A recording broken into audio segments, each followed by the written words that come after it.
নমস্কাৰ সতীৰ্থসকল, বিনন্দীয়া পৃথিৱীত আপুনি সুখীনে? মই সীমাই আজি আপোনালোকলৈ লৈ আহিছোঁ আমি পোহৰ বিচাৰি যাওঁ আহক। জীৱনৰ বাটত আমি বহুতে উজুতি খাওঁ। জীৱনটো উদযাপন কৰাত বিফল হৈ আমি বিষণ্ণতাৰে পাৰ কৰোঁ সময়বোৰ। মানসিক অশান্তিত ডুব গৈ আমি মোহভংগ হওঁ। কিন্তু তেনে সময়ত কোনোবা এখন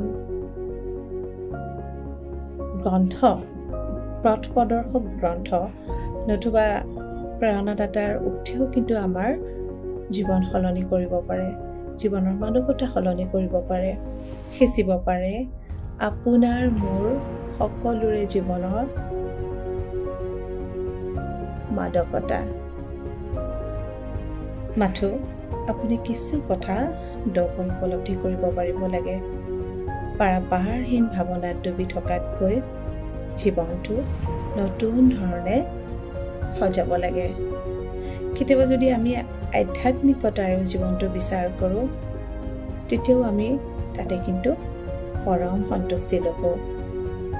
ভগৱান শ্ৰীকৃষ্ণই গীতাৰ উপদেশত এনেদৰে কৈছে,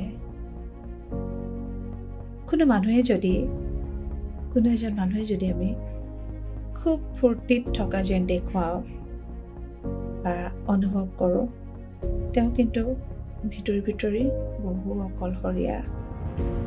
কোনো মানুহে যদি বেছিভাগ সময় শুইয়ে কটাব খোজে, তেন্তে তেওঁ অন্তৰত উদাসীনতা আৰু হতাশাই ভৰি আছে। আকৌ কোনো মানুহে যদি নিজকে খুব শক্তিশালী যেন দেখুৱায়, কাৰো ওচৰত কান্দি নেদেখুৱায়, তেওঁ অন্তৰখন প্ৰকৃততে বৰ কৰুণাতাপূৰ্ণ। আকৌ যদি কোনো মানুহে সাধাৰণ কথাতে কান্দি উঠে, তেন্তে তেওঁ অন্তৰখন বৰ থুনুকা।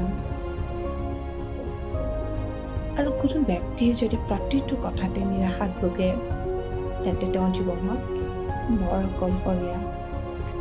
তেওঁ নিজেই নিজকে এনেদৰে উপলব্ধি কৰে যেন তেওঁ মৰম স্নেহৰ পৰা, আনৰ মৰম স্নেহৰ পৰা বহুত আঁতৰত।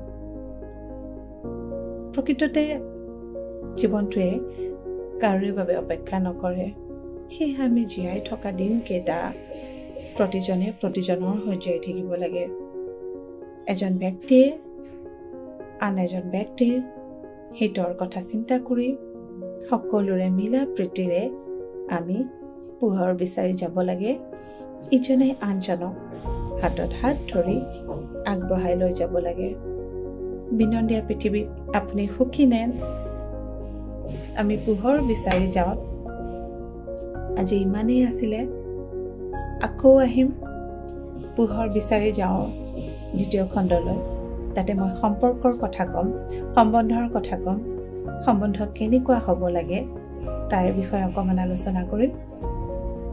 আজিলৈ ইমানতে সকলোৰে পৰা বিদায় মাগিলোঁ। সকলোৰে সুস্থ শৰীৰ কামনা কৰিলোঁ। ধন্যবাদ।